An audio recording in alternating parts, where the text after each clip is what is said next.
hear the most annoying sound in the world?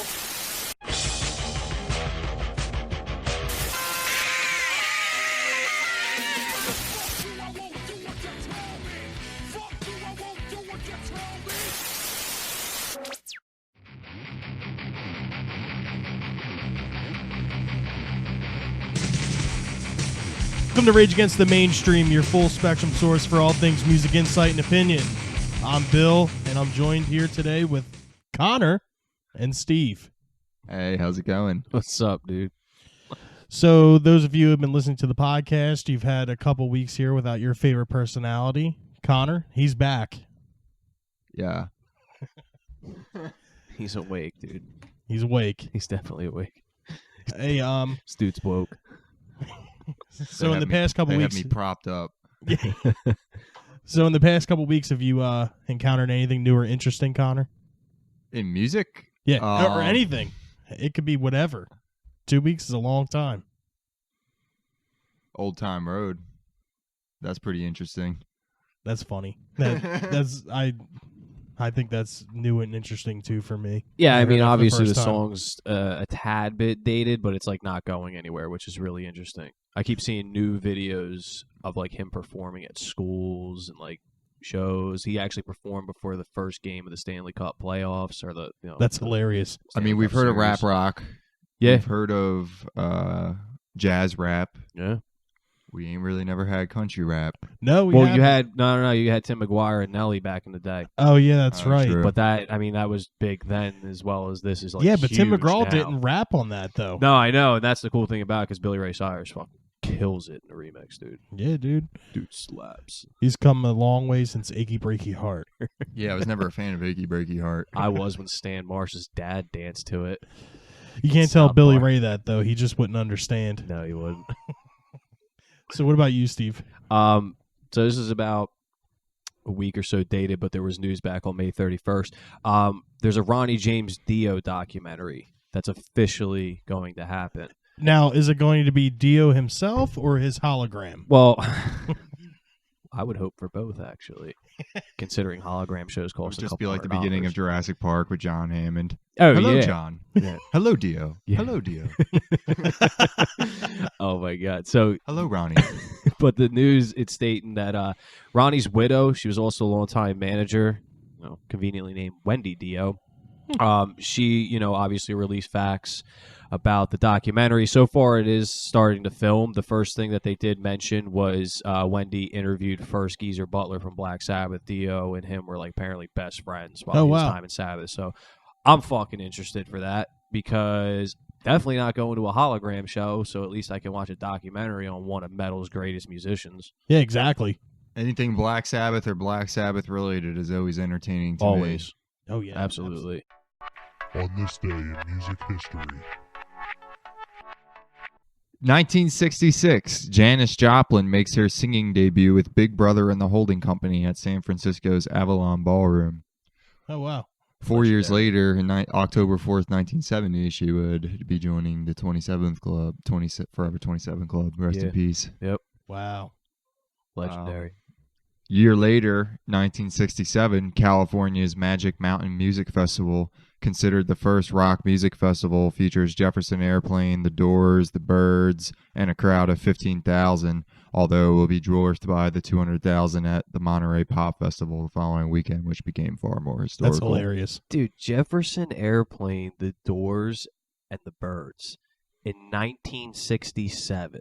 Yeah, it's pretty good. Holy fuck. I know Bill. Probably doesn't give a fuck about Yeah, that Bill wouldn't lineup. have much to say about that show at all. Bill, do you know any Byrds tunes? I can't say I do.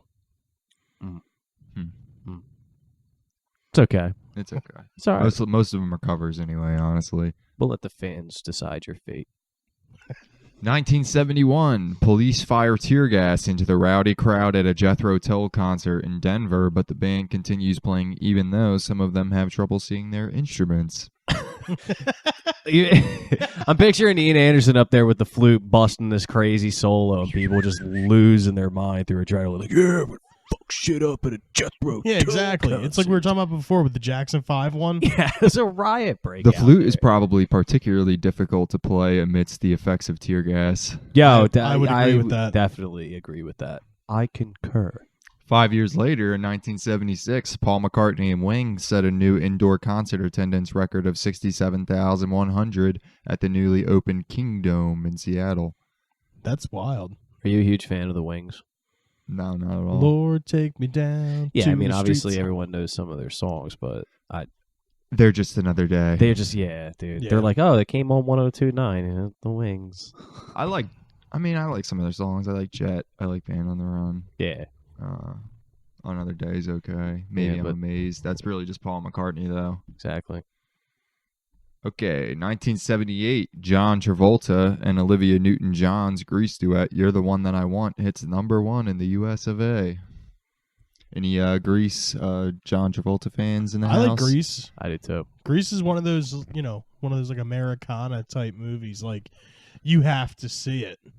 Like, if Yeah. you haven't seen Grease, you're not American. I never liked Grease But you've seen it.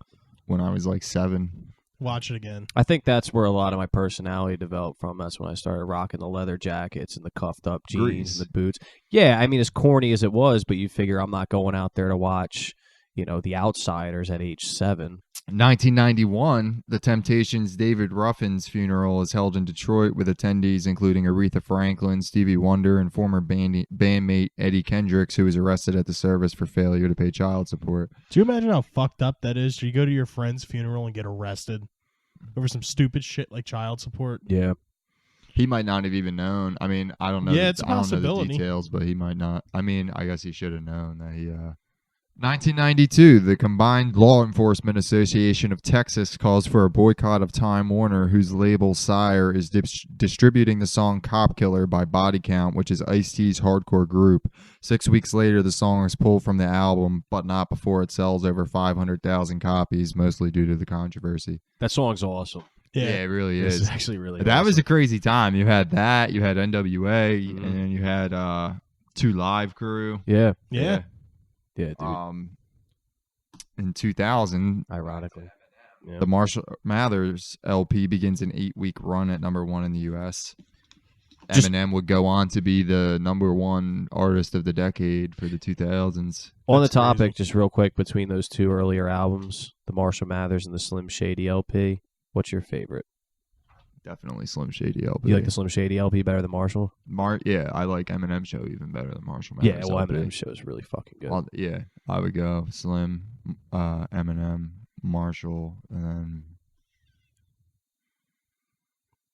probably Relapse, and then Encore, I guess. Yeah, well, I'm just like keep it between those I three don't know, albums. they're What do you probably think, Bill? tied. I don't know. Marshmallow's LP was pretty good. So if you had to put those three out there, the Eminem Show, Slim Shady, and Marshall Mathers LP, like which order would you put them in? Just those three. I'd probably have to put Eminem Show #1 Mm-hmm.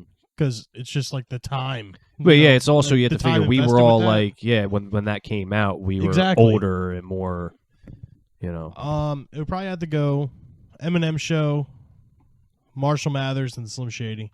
How about you, Steve? My top three would have to be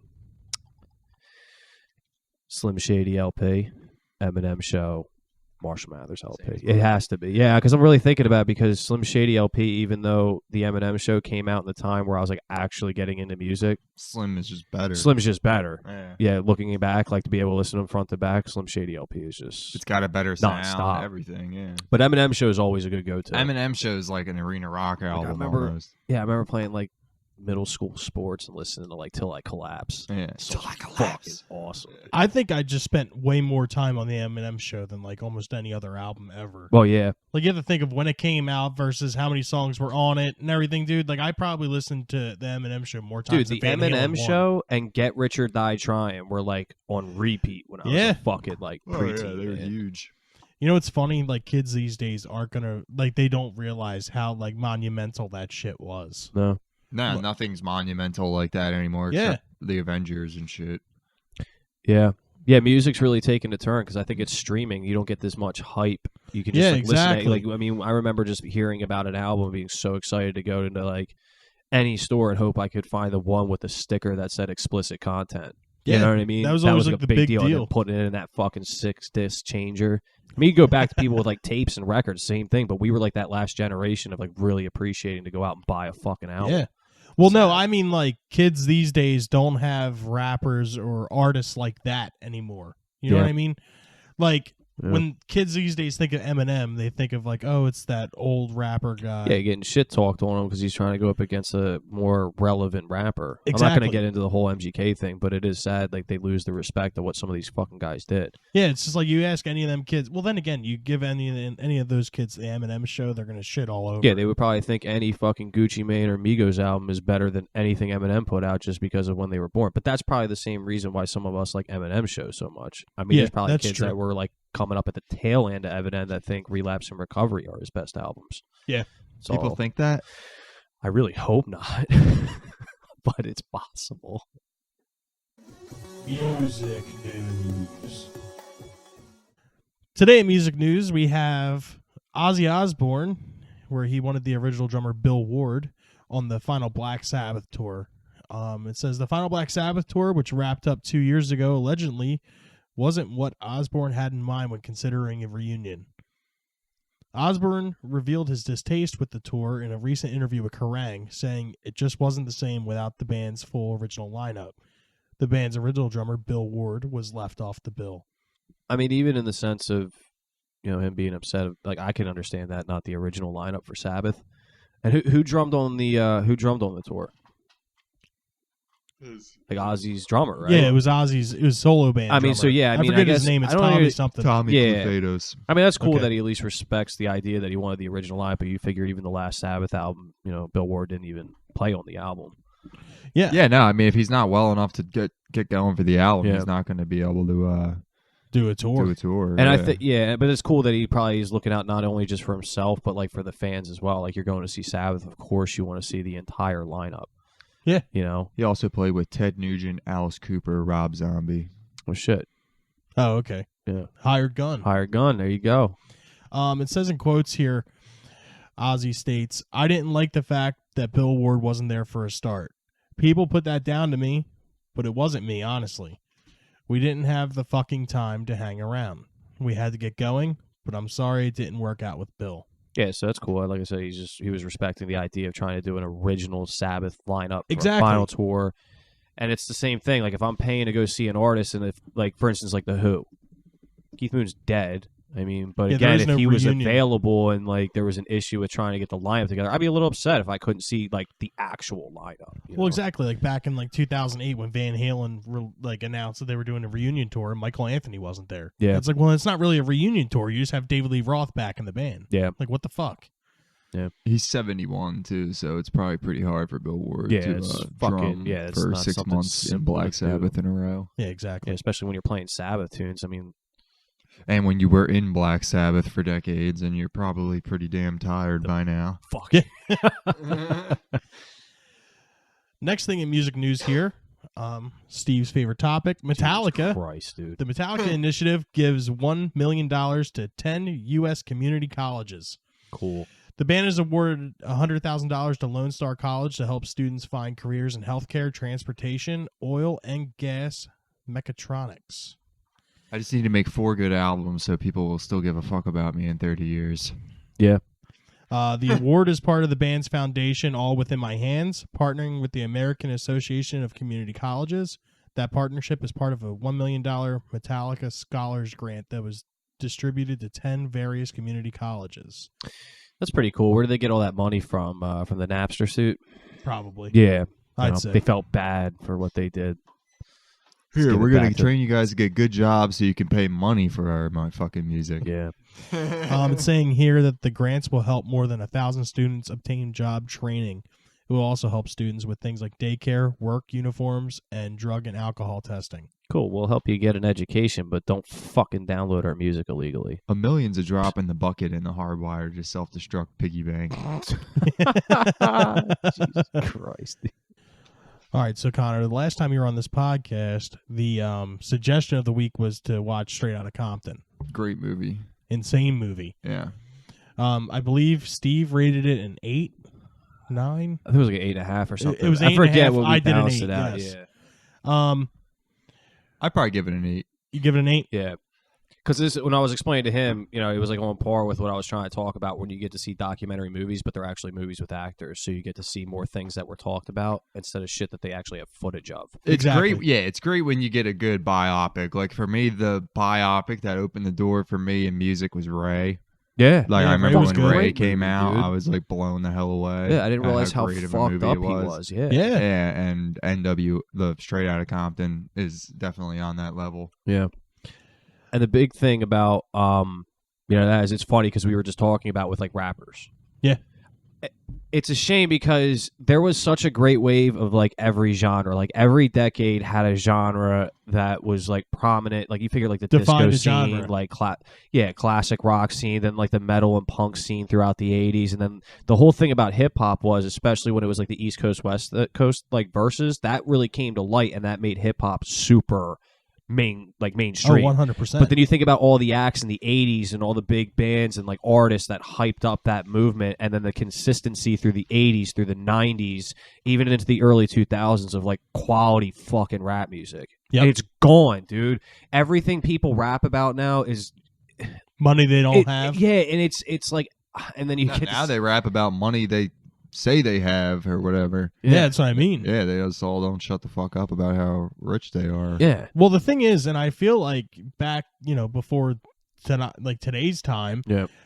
rapping, dude, was almost like a telling of your environment, where you came from, Yeah. where you want to go, where your aspirations are, and that's just gone now. Because you see it, dude. People show up, and it's like next week they're fucking #1 on Billboard, Yeah. or you never even heard of them last week, and now they're opening, for whatever. And the sad thing is too, especially Or like Coachella. rappers like Tupac, Biggie, even like Mobb Deep, Nas, they were able to put in their lyrics, and especially with NWA coming against like the prejudice and the oppression they were facing, and being able to like talk in their songs and get the aggression out and people to understand some of the shit that they were going through living in those environments. Today, it's like they almost boast about the idea of the fucking shit they have to deal with and using that to get clout and get fucking stained to like show like how gangster they are. Like, Biggie, Tupac weren't going out there and loving to thrive in that neighborhood, but they wanted to be able to like produce that awareness for people. They like, did what the they could to fuck? survive at the time. Exactly, and it they was let real you know. shit. And like a lot of these rappers, granted, I mean, like the whole story. I don't know if you know the story with like Bobby Shmurda, where he like did that whole "About a Week Ago" that fucking rap song, and he like straight admitted to murders. He's in prison now. Yeah. But like some of these I dudes heard are that. real, and I get that. But then a lot of these rap artists, the problem is they're missing the whole purpose, because you figure producers were a big deal, Yeah. DJs were a big deal. All the guys that were going to put effort into this record for the beats. Now you can see videos of how people can produce a SoundCloud song just with like a mixer they downloaded for free off the internet and make a song that sounds just as good as like Migos or like Cardi B or anything that's out today. Well, It's like no talent required. here's something anymore. we might have to try, and this might be a first for this podcast. We all have iPhones, Yep. and all iPhones are loaded with GarageBand. Yeah. We should, honest to God here, try us three individually, try to make a rap beat or a song that's convincing enough, only on our iPhones Yeah. strictly, and we'll put them online, and we'll see what people think about them. Bro, I'm telling you right now, I saw it surfacing on Facebook. It popped up. It was literally a minute-long clip. Guy was like, yo, I can make a mumble rap song in a minute. He went on SoundCloud. He had the mixer and everything downloaded like straight to his desktop. And in 1 minute, he made a song that, you know what I mean, sounded like any Migos song. I'm telling you right now. That's crazy. Like it was, and it's funny because if I heard that on the radio, I would have assumed like this was a hit song, like just the way, like with the, the way they were able to change the voices, the mixers, the auto tune, everything about it. And it's so simple now. But you figure when these artists were going in the studio in the 90s and the 80s, and they got a dude that can actually produce a beat, you got to notice the difference when you had a great producer on your team. Well, you take into consideration, like as you saw on Straight Outta Compton, like what it took for Dre to make those beats in the studio. Yeah. Like back in those days, even before like NWA, like they used real studio musicians to play drums. Like I think it was on Dre's album Compton that Yeah. came along with the movie. He did the old school thing. Like he had drummers in there. He had bass players in there. Yeah, that's why I really Like, it fuck was, with like, the legit. Roots. Like the Roots are like that, dude. Yeah. They got a whole band out there. You just don't get that now. Public Enemy had the Bomb Squad, who were like George Martin of rap. Like Yeah. they like on Fear of a Black Planet, they went crazy. Like there's like some songs have like dozens of samples in them, which was like not done before that really. Like it's insane. Like you listen to it, it's like tons of samples of like other songs, like audio clips of like sampled dialogue on like police scanners and stuff. Yeah. It's like insane. Yeah. I mean, I don't know if it's because of the accessibility of everything now, It or became just illegal, how easy like, it is. right after they did that album. Yeah. Yeah. Yeah. And I mean, you know, like it gives an opportunity to maybe, you know, underprivileged people, if you will, like, you know, like finding a diamond in the rough, if you will. Yeah. But I feel like it definitely kind of loses the credibility of what rap was Well, this is the thing and too. where it came from. What really gets me, because when I was listening to like classic rock as a kid, because that's just what my father listened to, and then I got really big into the Eminem shows we mentioned. I got really big into Get Rich or Die Trying when The Massacre came out, even when the documentary Hit by the Game. Like these were the albums that like were really getting me into the rap scene, to balance back and listen to like Illmatic by Nas and, you know, The Infamous by Mobb Deep, and like start like, you know, Wu-Tang. And it's funny because I used to have this weird feeling like, oh, okay, like there's nobody up there playing guitar. There's nobody up there actually playing drums. There's nobody actually up there playing the bass. And really, it just comes down to how they record it. But then you really look at what these producers and these DJs had to do. And nowadays, like you say, with the technology, it makes it so much easier to make a beat. That's cool. But think about some of the lyrical content you were getting from these rappers, the flow, what they were producing through their words. Exactly. Well, yeah. You're missing that now. In the 90s, like, yeah, like, I mean, and now, like, you know, rappers don't bring like live bands on stage with them typically to like perform the live recorded parts on the album or whatever, but it's almost impossible. Like there are in the 90s especially, like some of them were making music that was like just it was like the Beatles. It was like unfeasible to try and even take that out on tour and bring all these musicians with you all the time everywhere, and yeah, exactly. have this giant ensemble. Like, you know, Tupac wasn't trying to bring an orchestra or whatever with him on fucking tour. You know Yeah, what I mean? exactly. Like, And I've mentioned it before too with we had the one episode talking about like sellouts are evolving. And if you think about the whole genre of rap in general, a lot of these artists, and dude, even if you ask them their face, they probably never admit it, but like you look at them, it's, I guarantee you most of artists today, especially in that genre, write for the radio, write for the money, Oh, write for 100%. the attention. You know what I mean? It's almost like you can't do anything involved with music nowadays without the intent to make money. Like, no. are you familiar with like Tekashi 6ix9ine?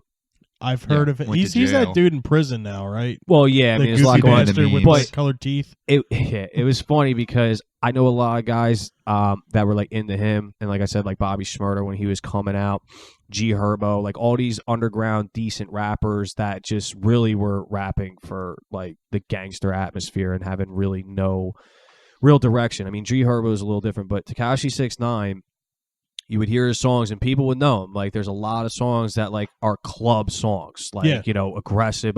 But dude, they had a video of him trying to freestyle, and like I could have done better. Like my fucking 11-year-old nephew could have freestyled better than this dude. And then that's where it gets me, because a lot of these guys, like, there comes a level of a talent, and then there comes a level of having a ghostwriter to write some lyrics for you and then put you on a stage just to perform it for a crowd. Well, dude, Yeah, here's the that's thing. nothing. Anyone can really write lyrics. It's not hard. Anyone can rhyme a word with another word, but it takes a special type of individual to make all that shit make sense. Yeah, dude. And like that's even with like Lil Wayne. Lil Wayne used to be like a craftsman Oh with yeah. his Yeah. fucking lyrical content. And like they talk about like all the lean and all the shit he's doing. Some of these dudes are just like getting high and being junkies and they don't even realize it. And then their art suffers as a result. Then it becomes more monotone. It becomes more basic, that you lose that real like the analogies and the metaphors and the real deep impact of rap. Exactly. Like Eminem, awesome for that. Biggie, Tupac, Even Kanye, like, Kanye's early shit, dude. Yeah. dude, I even like Life of Pablo. Like, I Yeah? listened to Life of Pablo. I thought that was a pretty good album. Yeah, I think there's that song. What was the song? I really Friends or Good Friends or something. That song's really good. What was the one album? College Dropout or something like that? I think the first album was College Dropout. Then That was the with next The one was Wire. Late Regis. Yeah, late registration. Remember The Wire? Right after he got in a car accident, he was fucking mouth wired shut. Never I thought think he that was was going the to rap first again. one. Because that was like the big hit The that came second out one was when late I was a kid. registration. Yeah, Yeah, you know that was what I mean? before the first album. Yeah, Yeah. that had like All Falls Down, Jesus Walks. Yep. Yeah. And then there was late registration, and then college dropout. Yep. And then I think 808s and Heartbreak. Yeah, I mean, And even like then maybe My Beautiful Dark Twisted Fantasy. I might be missing one. I don't know. I'm not I've sure. listened to most of the Kanye stuff.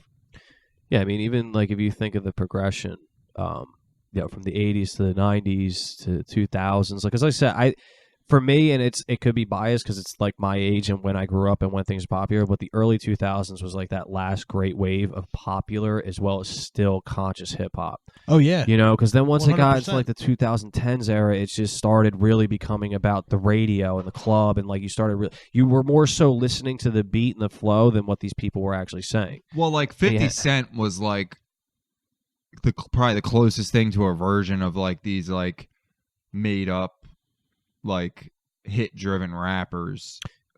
But 50 Cent still had substance. Like he still came from a real situation, and and his music reflected his that. music Yeah. reflected it. Like he actually was a good personality, like that people could connect to. Yeah. You know what I mean? Like the new Yeah. people don't have that. Well, it's funny too because you also got to see that rap scene. It What? really mattered of like who you were with, because you figure the Game, when he was part of G Unit, Well, and that's they recorded the the thing. I was just gonna say, documentary. 50 Cent passed it, paid it forward. Yeah. You know, he kept it going and he proved himself. Yeah, he really tried with that. It was the same thing with like Shady Aftermath and getting those articles. I mean, he really, Dre and him really discovered 50. And then, And 50 then did the Game. But it was funny because when the Game left and got off of Dre Records and everything with 50 Cent and G Unit, he kind of became irrelevant. The documentary was little shit. huge, dude. The documentary was huge when that came out. Remember, like, How We Do? Yeah. Of course. I mean, but yeah, you get to really see like how that really matters of how the scene progresses and who you're involved with. But nowadays, dude, like I said, man, like some of these rappers, You just could be pop up nobody. out of fucking nowhere. Well, dude, even if you think about like Post Malone, like that dude literally like came out of nowhere, Yeah, like literally nowhere. yeah. I remember the first time I heard Rockstar, I didn't even know it was a white dude rapping on that. Yeah. And I saw it. I'm like, who the fuck? But I'm not even gonna Not a lie, fan. dude. Here's the thing though. Dude, I listen to Ball for Me at least 3 times a day. You gotta like actually. Here's the thing. A lot of these guys, and I'll watch videos of them like in a personal level to see how they. I just don't. Not my Yeah, cup of music tea. wise, not a huge fan of Post Malone, Yeah. but as a person, dude, he's fucking like down to earth. Yeah. He did a Rage Against the Machine cover. He did a Nirvana cover. Like What he's Rage actually. Against the Machine cover. What do you think he did? Bulls on Parade. Killing in the Name. Mm-hmm. Did he play it on guitar? Yeah, Yeah. dude, it was like a legit band and everything. And it's funny because I'm not using that to say like, oh, he's playing a song of a band that I like. No, it was more so I got to see interviews and his personality, and he's not the type of guy with the tattoos on his face that's like a dick. He's actually like a real person, and he's actually putting his heart into some of his songs, and I'll respect that. There's like something going around on Facebook right now where someone took a picture of him in Walmart with Yeah, the with gun on his with head. the Yeah. gun. Yeah, he supports open carry. Yeah, I mean, I can't really blame him. If I was famous like that and still went to Walmart, I probably wouldn't want to deal Yeah. with that kind of shit. That's the thing. without a gun. You don't know. Yeah. Well, then again, you think about it. Post Malone actually had it out in the open. How many of these rappers go to Walmart per se Yeah, really. and have the shit and you just can't see it, and it's not legal? Honestly, like going back to his lyrical style and his content and his flow and everything, I think Eminem might be one of the in my opinion, I think he is the greatest because of the way he's able to twist words, the way he's able to twist phrases. Yeah. His flow is just insane. He also He's in my is top 10. Top Yeah. 10? Yeah. He's in Not my in- top not in top five. five? Definitely. I don't think He's so. in my top five because you have to think Eminem produced songs that you could just listen to as like straight just bars, no hook, no chorus. Exactly. But then he had other songs where they had that catchy chorus that you could hum back to yourself, and a lot of it, like it was almost like called horror rap when he was coming out because a lot of shit he was talking about was like unheard of. Yeah. I mean, dude, he's talking about like fucking killing his girlfriend, driving her off a bridge. The whole Stan song. I mean, it's just a lot of that stuff was really deep, and at that point in time, it appealed to so many people. But then, yeah, I mean, you think about the earlier rappers that led to that. I mean, even Tupac, Biggie, Tupac's especially. my number one. You think really? Yeah. You like Tupac better than Biggie? Oh, yeah. You like Tupac better than Nas? Yeah. Wow. Okay. I think Pac's more consistent than Nas. I agree with consistency definitely Yeah. on that. But I think And Biggie, I think his highs are I think higher. Biggie is and his- just as consistent as Tupac. Yeah, Yeah, but I Biggie think only Biggie had had a 2 better albums. flow. So did I. Biggie only had 2 albums. Pac Well, has whose like fucking 6. fault is that, dude? If Biggie had Biggie. more than 2 albums, dude, he would have been fucking even bigger than what he was. Well, He the was problem- on a track for major success. Yeah, well, the Yeah, problem but is you had can't fucking. really pull a consistency fucking argument with someone who only has Yeah, 2 but even albums. if you the listen Sex to his Pistols were real mixtapes- consistent too. No, they actually weren't, dude. Let's debate that because even the fact that they had the one album, Their albums they still were real weren't consistent. Their albums were consistent. Their album was consistently No, good. dude. It's everything after that. It's the shows, it's the performances, and it's also the songs. Because you figure how They many. were consistently the Sex Pistols. Well, he was consistently Biggie Smalls. He was consistently Tupac. He didn't have a lot of time to be consistent. Is my point. Yeah, but even his Goddamn. mixtapes from Goddamn back gun before Ready to Die, Yeah, I like, never it was- listened to him. dude, it's the same Biggie Smalls, the same Notorious B.I.G., same Yeah. guy. And Same here- songs. No, not the same songs, but like the same flow, the same feel.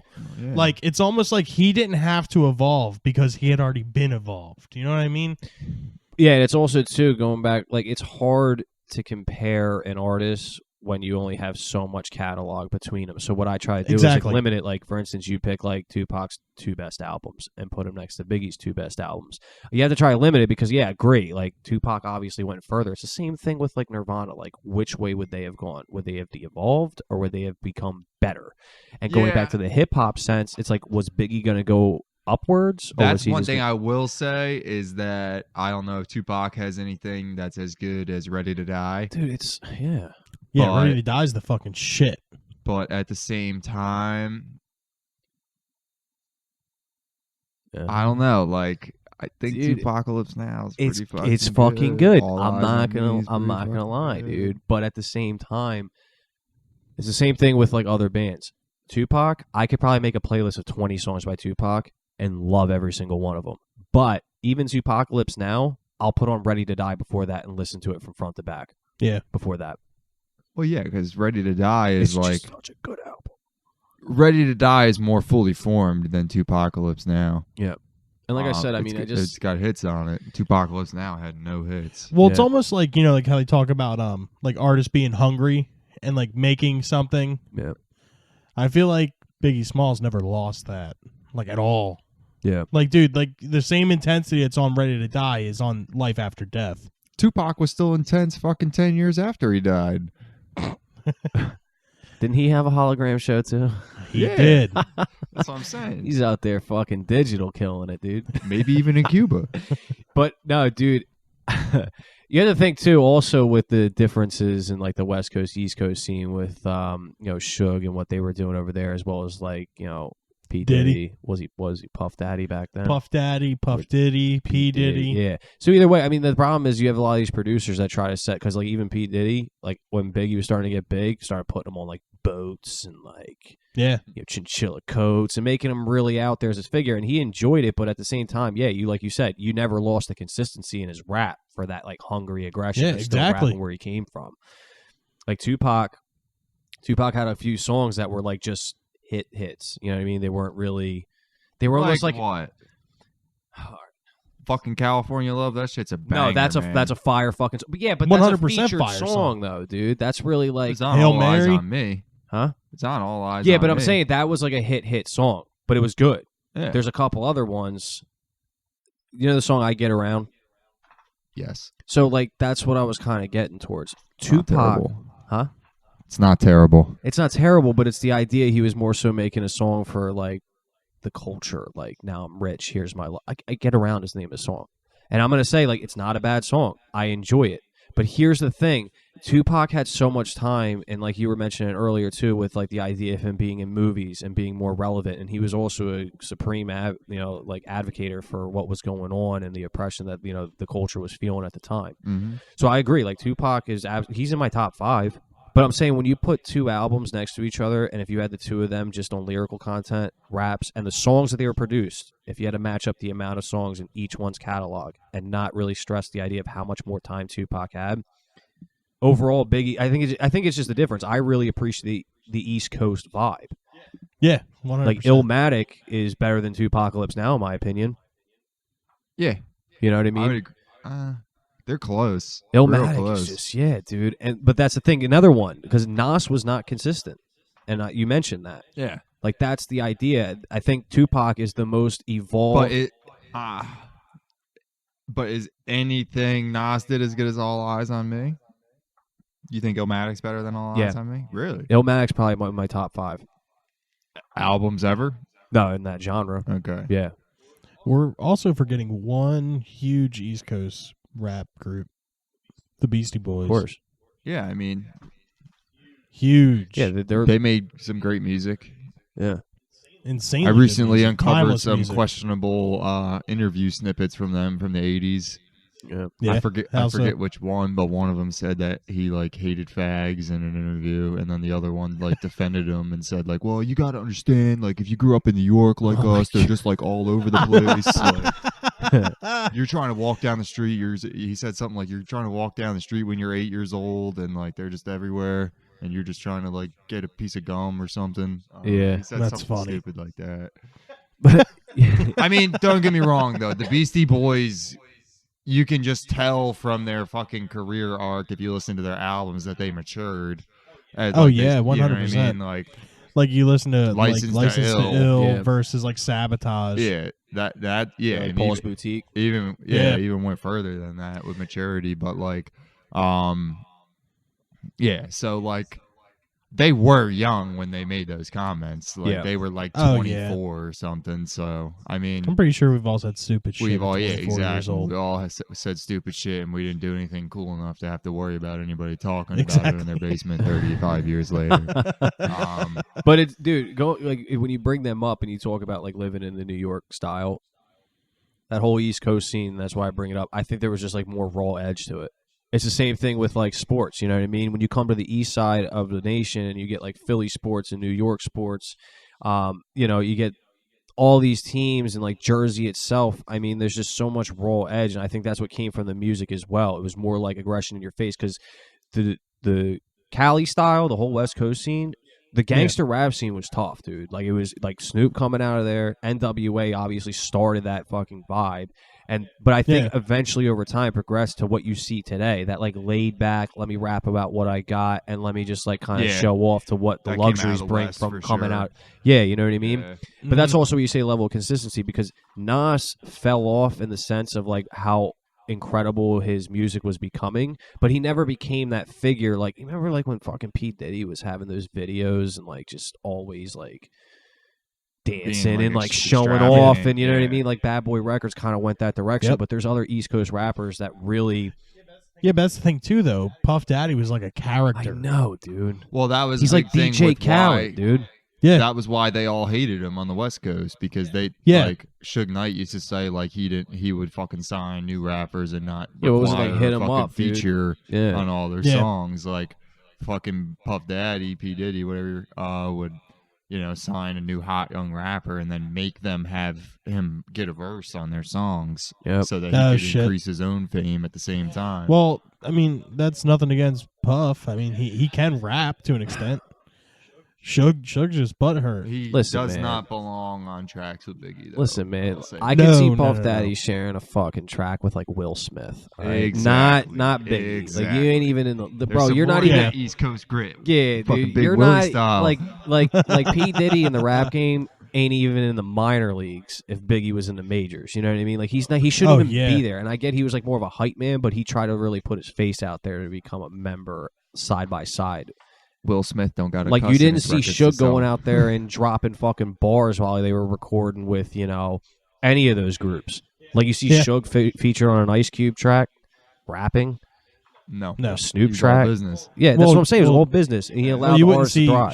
Suge on an Ice Cube track anyway. They weren't even affiliated. I'm talking about like in the NWA days.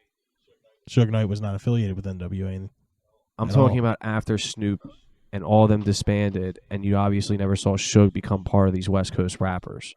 Oh, well, because Suge had no fucking talent, dude. He was just a big-ass fucking So you're guy. saying P. Diddy had sincere talent to be out there rapping? No, with him? I'm saying he may have had more talent than Suge Yeah, Knight. I mean, obviously, I think P. Diddy would win in a rap battle versus Well, Suge, here's the but- thing, dude.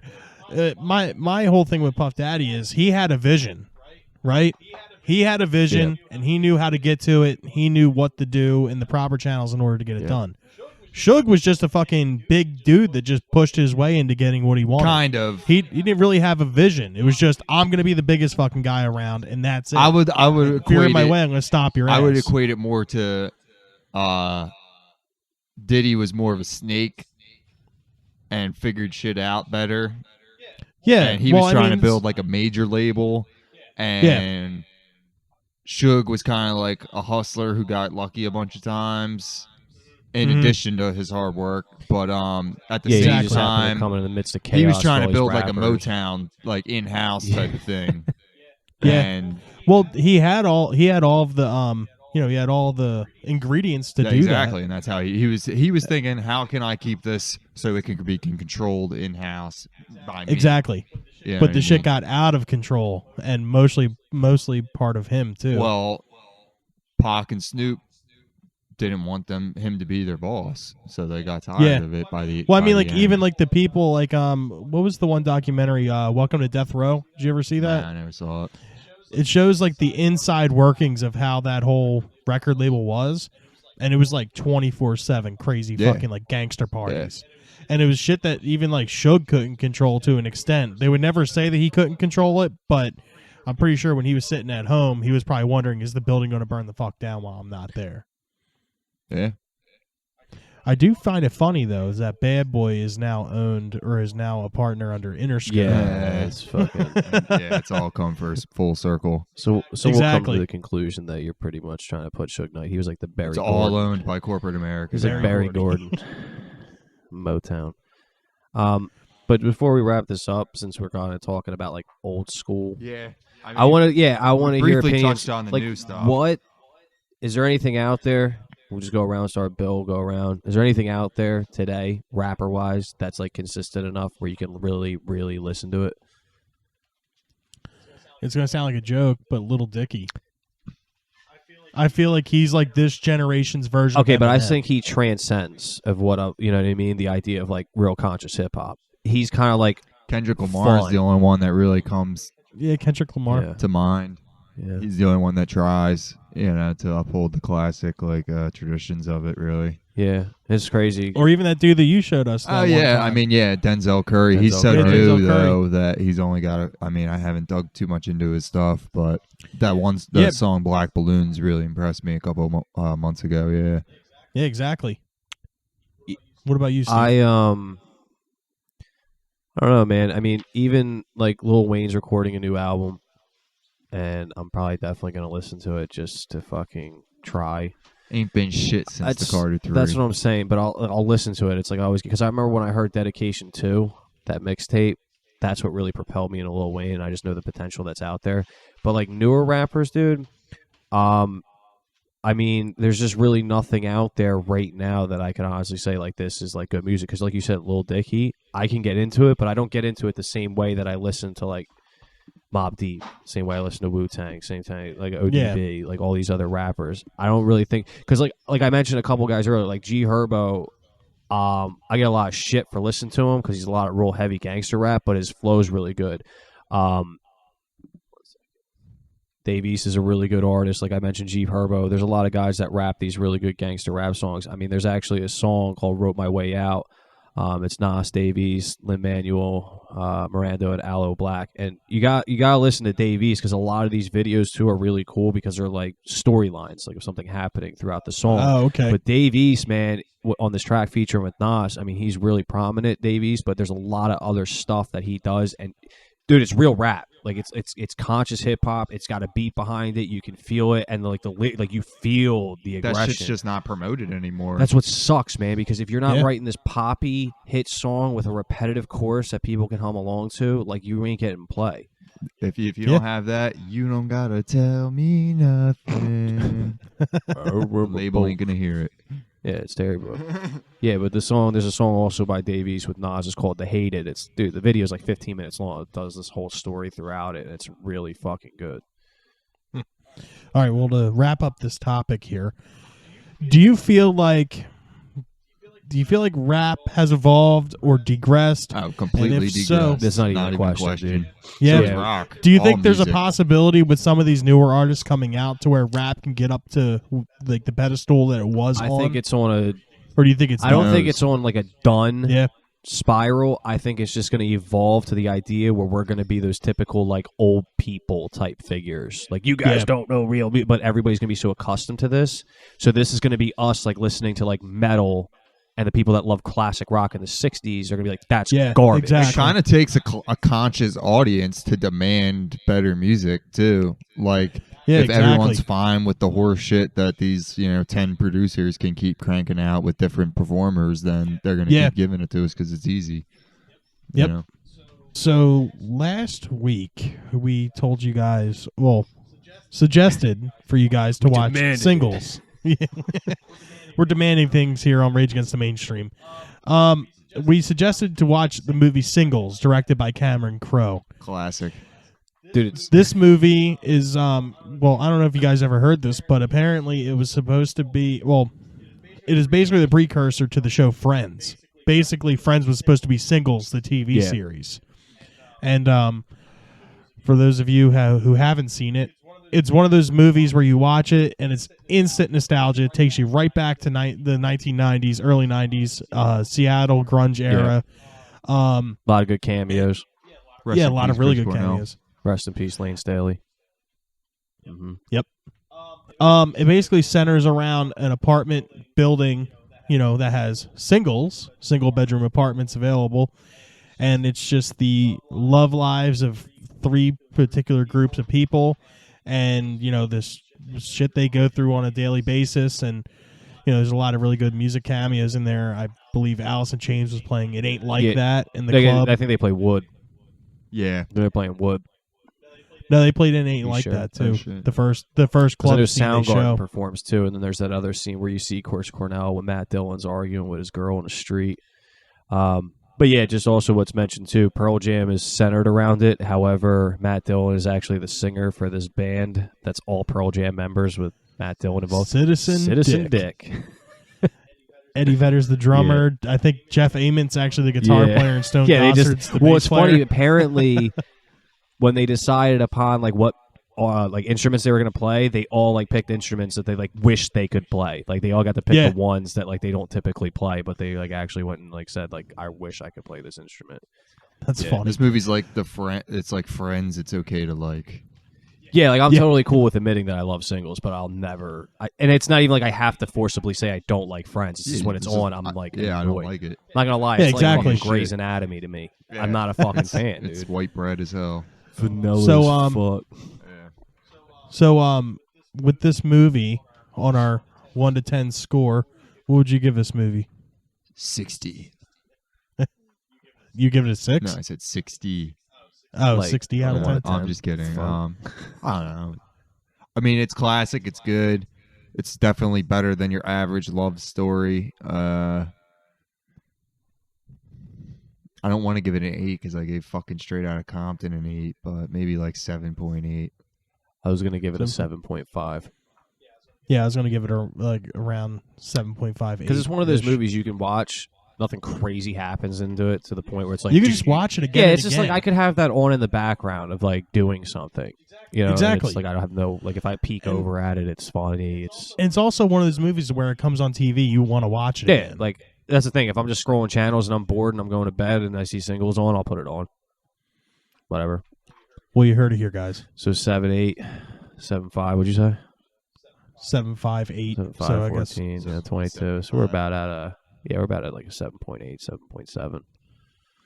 And let's see. Rotten Tomatoes gave the movie a 79%. The audience score 72%, and IMDb gave it a 6.7 out of 10. Just on par. Yeah, we're right on par.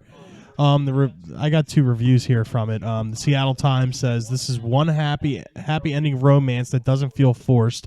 You can't help getting into the spirit of it. Yeah. And then Stephen Ree from the Philadelphia Inquirer says Crow's movie is like a great record album. The songs connect and the people connect too. Yeah. Perfect. It is. It's just like one of those like fitting the puzzle films. Like it's just nice to watch. Never gonna Exactly. go out of my way to like recommend it, but especially if you're into the Seattle grunge scene and like that early '90s alternative vibe and just the whole '90s movie era and late '80s, it's good to watch. Good to watch. All right, so now we're gonna. All right, so we're gonna roll into our personal suggestions for this week. I'll start this one. My suggestion this week is to listen to the new album by Parkway Drive called Reverence. I'm not gonna lie, I hate majority of that scene, but I can get down with Parkway from time to time. You should check out Yeah, this you showed album. me I that think new you'd As like I it. Lay Dying shit, and the only one I can really get into is An Ocean Between Us, with Yeah. like Within Destruction, Sound of Truth, and stuff. This album's pretty good. I think The you'd like Parkway it. album. Yeah, I'll the check it Parkway out. album. Yeah, I'll give it a shot. Okay.